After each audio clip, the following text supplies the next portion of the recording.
Welcome back to the channel, everyone. Today we're diving headfirst into the political dumpster fire that is Donald Trump's second term. Buckle up, because it's going to be a bumpy ride. Now, I know what you're thinking. Wait, Trump had a second term? And to that I say, in this economy? It's a valid question, especially considering the events of January 6th, which, let's be honest, felt a lot like America's season finale. But alas, here we are, living in the sequel nobody asked for. So, over the next few episodes, we're going to unpack the top 10 changes Trump has made since slithering his way back into the Oval Office. We'll be dissecting everything from his questionable policy shifts to those executive orders he seems to scribble on the back of McDonald's napkins. And trust me, there's a lot to unpack. It's like trying to make sense of a toddler's art project, except the crayons are made of executive power, and the construction paper is the very fabric of American democracy.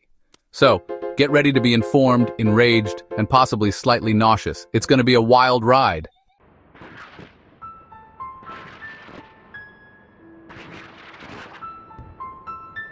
Alright, let's kick things off with a bang, shall we?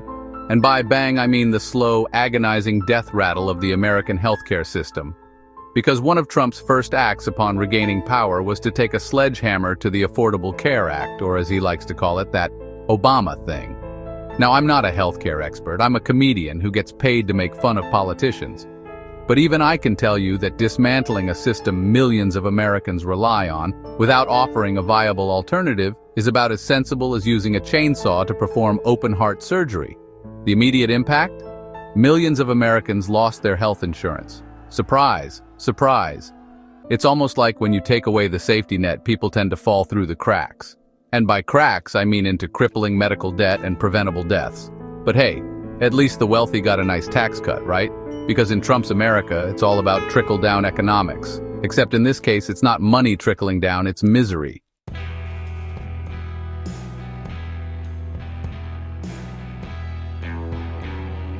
But wait, there's more. As if ripping away healthcare wasn't enough, Trump decided to add insult to injury by making it even harder for people to get the care they need. He did this by implementing a bunch of new rules and regulations that are about as user-friendly as trying to navigate a labyrinth blindfolded while riding a unicycle and juggling live grenades. For example, he made it easier for insurance companies to deny coverage for pre-existing conditions. You know, those pesky little things like asthma, diabetes, and being born with a heart?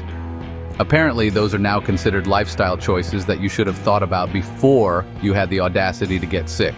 And if you're lucky enough to actually have health insurance, good luck affording the premiums and deductibles. They've skyrocketed under Trump's watch, leaving many families struggling to choose between putting food on the table and, not dying. It's almost as if Trump's entire healthcare plan is based on the idea that if you make it expensive and complicated enough, people will just give up and die quietly. And in a truly dystopian twist, that might actually be cheaper than providing them with basic health care.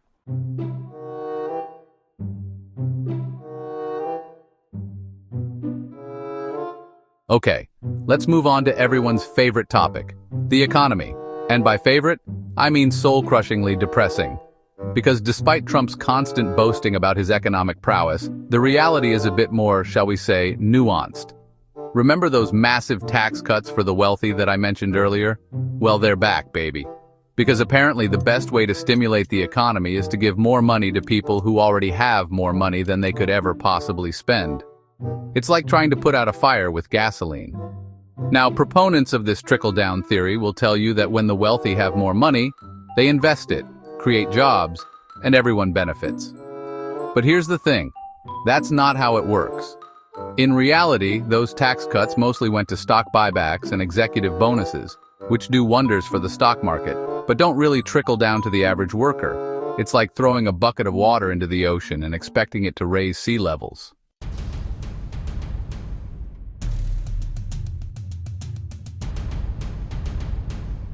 And speaking of things that don't work, let's talk about Trump's trade wars. Now, I'm not an economist, but I did stay at a Holiday Inn Express last night, so I'm basically an expert.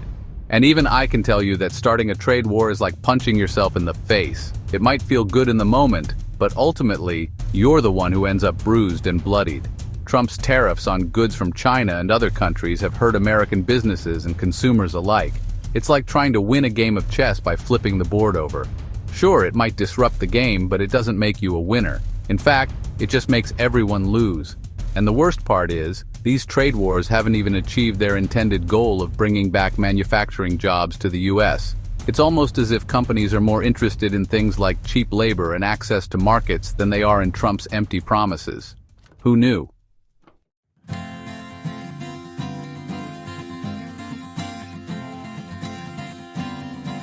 Alright, strap in folks, because we're about to dive headfirst into the geopolitical mosh pit that is Trump's foreign policy. Now, you might think after those first two policy cocktails, he'd be ready for a nice lie down. But no, this is Trump we're talking about. He's like a toddler who just discovered caffeine pills and a bounce house full of diplomats. The first thing you need to know about Trump's approach to foreign policy is that it makes absolutely no sense. It's like he's playing Risk after snorting a line of powdered Cheetos dust. Alliances are meaningless, treaties are suggestions, and Twitter is the new nuclear football. And the truly terrifying thing is, sometimes, just sometimes, it seems to work.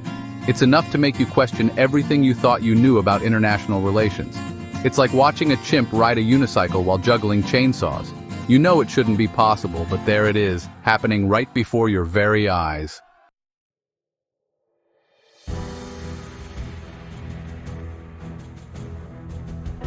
Now some people might say, Bikram, you're being a tad hyperbolic. It can't be that bad. And to those people I say, have you seen the man's hair? That alone should tell you all you need to know about his decision-making process. But I digress. The truth is, Trump's foreign policy has left the world a more unstable and unpredictable place. He's alienated our allies, emboldened our enemies, and generally made a right dog's breakfast of everything. It's enough to make Nixon's ghost blush, and that's saying something.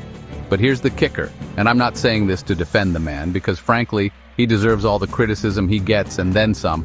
But amidst all the chaos and incompetence, there have been a few, shall we say, unexpected successes. Like a blind squirrel occasionally finding a nut, Trump has stumbled into a couple of foreign policy wins. The problem is, these wins are often overshadowed by the sheer volume of his blunders. It's like trying to appreciate a single delicate flower in a field of manure. It's there, but you're going to have to wade through a lot of crap to get to it.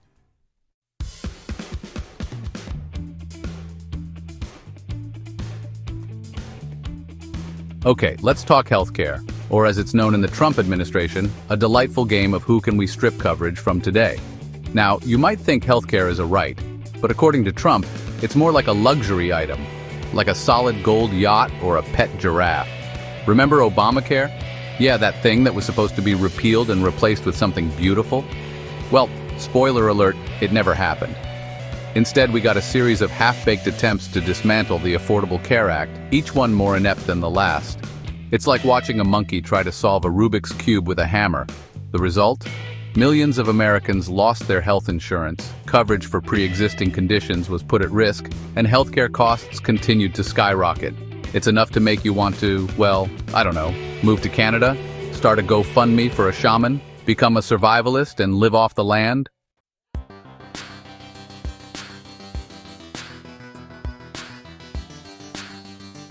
Now, Trump will tell you that his healthcare plan is the greatest thing since sliced bread, or maybe even since unsliced bread.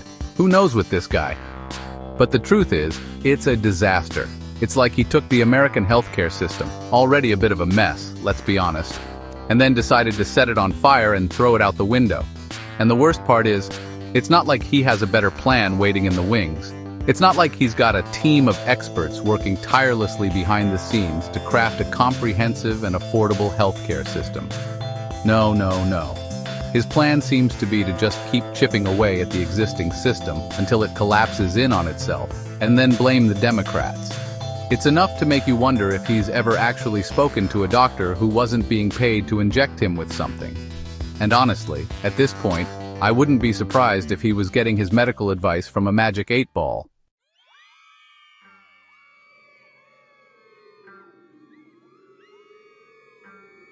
All right, let's talk immigration, or as the Trump administration likes to call it, Operation Keep America Whiter. Now, you might think a nation built by immigrants would, welcome immigrants. But you'd be wrong, because this is America in the age of Trump, where logic and reason go to die. Remember that big, beautiful wall Mexico was going to pay for? Yeah, that was a lie. Turns out Mexico wasn't too keen on funding Trump's vanity project, and frankly, who can blame them? It's like asking your neighbor to pay for your new swimming pool because you think their dog looks at you funny. But the wall is just the tip of the iceberg when it comes to Trump's immigration policies. He's also implemented a Muslim ban, separated families at the border, and generally made life a living hell for anyone trying to immigrate to this country. It's enough to make you think Lady Liberty is about to pack her bags and head for Canada.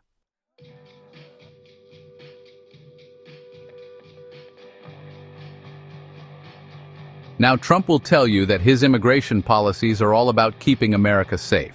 He'll say it with a straight face, too, which is frankly terrifying. It's like watching a used car salesman try to convince you that a rusted-out Pinto is the deal of a lifetime. But the truth is, his policies are based on fear and xenophobia.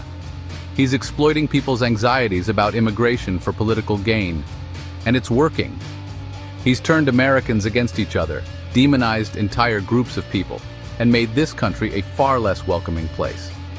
It's enough to make you wonder if he understands that the Statue of Liberty is holding a torch, not a tiki torch. And honestly, at this point, I wouldn't be surprised if he tried to replace it with a giant golden T.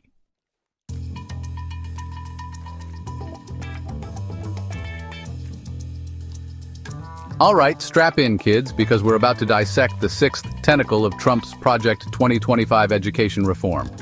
Now, you might think this administration would struggle to locate an actual school, let alone reform one. But fear not, they've got plans. Big, beautiful, probably poorly spelled plans. The biggest change? A complete overhaul of the national curriculum. Gone are the days of boring old history books and their pesky facts. Instead, get ready for Trumpism 101. How to succeed in business by inheriting one. We'll be swapping out algebra for the art of the deal, Shakespeare for Trump, the art of the tweet, and of course mandatory classes on building walls. Now you might be thinking, John, isn't this all a bit dystopian?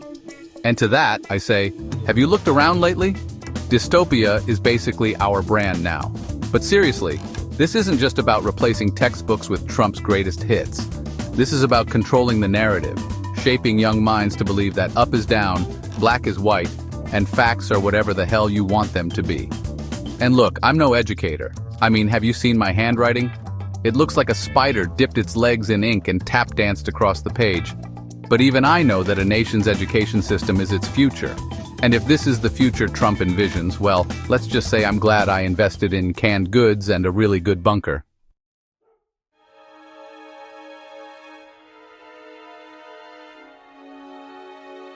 But wait, there's more. Project 2025 isn't just about force-feeding kids Trumpian propaganda, it's about giving parents more choice in education. And by choice, I mean vouchers. Lots and lots of vouchers. But these vouchers divert funds from public schools to private ones. It's segregation with extra steps. We need to invest in public schools and support our teachers. Every child deserves access to quality education.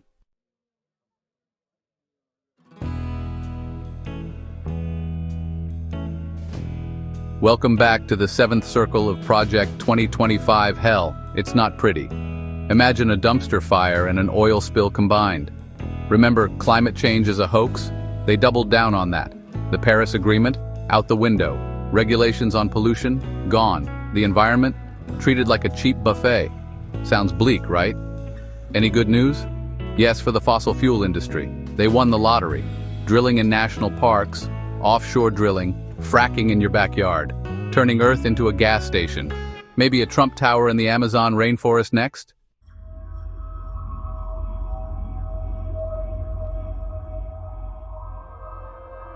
Now, I'm no scientist. The extent of my scientific knowledge is knowing that water boils when you make pasta and that mixing Diet Coke and Mentos is a recipe for disaster. But even I can tell you that ignoring climate change is like ignoring a ticking time bomb. And the worst part, it's the future generations that will have to deal with the consequences of these reckless policies. We're talking about a future with more extreme weather events, rising sea levels, and mass extinctions.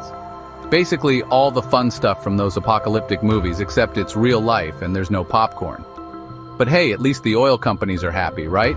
Because that's what really matters here, lining the pockets of billionaires while the planet burns. It's enough to make you want to scream or cry. Or maybe just down a whole bottle of wine and hope for the best. Look, I'm all for optimism. But it's hard to stay positive when the people in charge are actively dismantling the very systems that keep us alive. So, what can we do? Well, for starters, we can vote like our lives depend on it, because they kind of do. And in the meantime, maybe we should all invest in some good rain boots, because it's about to get messy.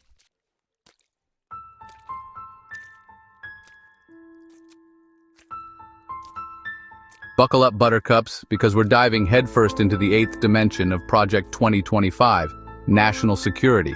And if you thought the previous chapters were terrifying, well, this one's got enough paranoia and xenophobia to make a doomsday prepper blush. Now, when it comes to national security, Trump's approach can be summed up in 2 words: walls and weapons.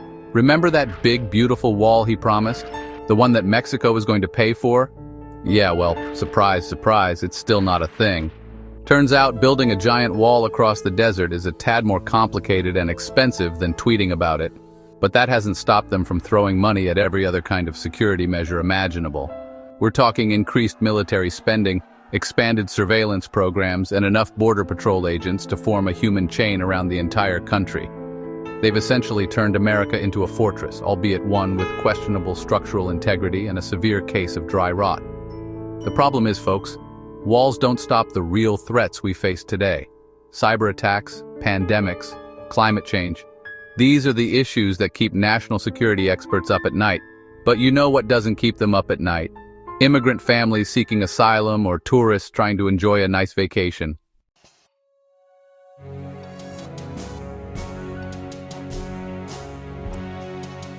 But Project 2025 isn't just about beefing up our physical defenses, it's also about weaponizing fear itself. This administration has turned fear-mongering into an art form, painting a picture of America under constant threat from, well, pretty much everyone. Muslims, terrorists, Mexicans, criminals, liberals, socialist demons. They've created a climate of fear and distrust where everyone is a potential enemy and the only solution is more security, more surveillance, and more power in the hands of the already powerful. This, my friends, is what we call a police state. A place where freedom is slowly eroded in the name of security, where dissent is silenced, and where the government has unprecedented control over its citizens. And the truly terrifying thing is, it's all happening right in front of our eyes, while we're distracted by the latest Twitter feud or reality TV scandal. So what can we do about it? Well, for starters, we can refuse to be afraid. We can challenge the hateful rhetoric, demand transparency from our leaders, and fight to protect our civil liberties. Because if we don't, then the terrorists will have already won. And nobody wants that, except maybe the terrorists. And possibly the people who sell those little American flag lapel pins.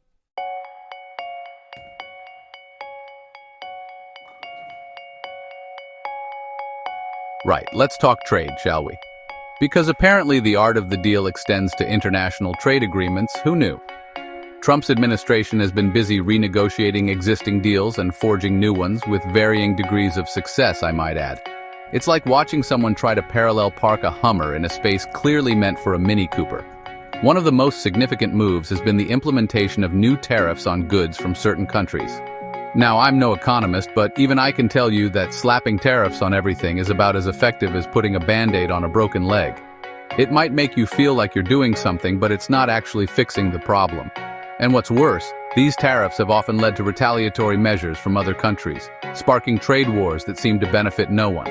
It's like watching a tennis match where both players are just wildly swatting at the ball, hoping to get lucky. Spoiler alert, nobody wins in that scenario.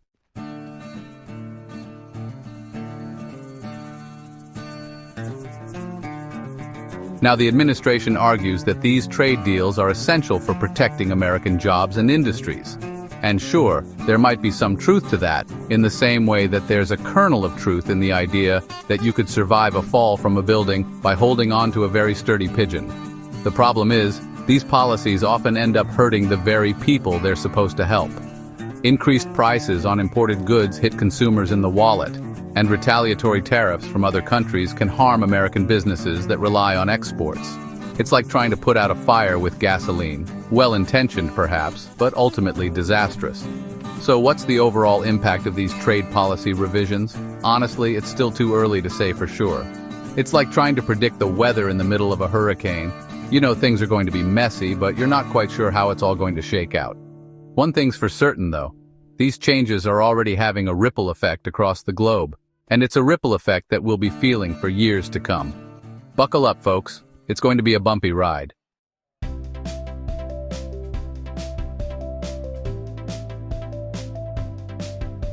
Alright, so we've gone through a laundry list of changes implemented during Trump's latest rodeo in the White House, and it's been something. It's like watching a Michael Bay film, loud, chaotic, and you're not entirely sure what just happened, but you're pretty sure something exploded. One thing's for sure, the impact of these changes has been deeply divisive. Supporters praise Trump for his bold vision and his willingness to shake up the status quo. They see him as a disruptor, a man who's not afraid to challenge the establishment and fight for what he believes in. Which, fair enough, he doesn't seem to be afraid of much, except maybe a decent spray tan. But critics argue that these changes have been reckless and harmful, undermining democratic institutions and exacerbating existing social and economic inequalities. They see him as a bull in a china shop, wreaking havoc and leaving a trail of broken promises and shattered norms in his wake.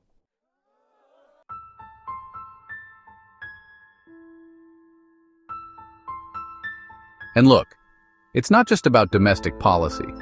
Trump's America First approach to foreign policy has also sent shockwaves across the globe, leaving allies bewildered and adversaries emboldened. It's like he's playing a high-stakes game of poker with the world's future, and he keeps raising the stakes with a pair of twos and a disturbingly smug grin. So, what's the long-term impact of all this going to be? Honestly, your guess is as good as mine. It's like trying to predict the outcome of a game of chess played by pigeons. There's a lot of strutting and cooing, but no one really knows what the hell is going on. But one thing's for certain, the decisions made during this administration will have far-reaching consequences, shaping the political, economic, and social landscape of the United States for generations to come. Whether those consequences will be positive or negative, well, only time will tell. Although if history is any indication, I'd recommend investing in some antacids and maybe a good therapist.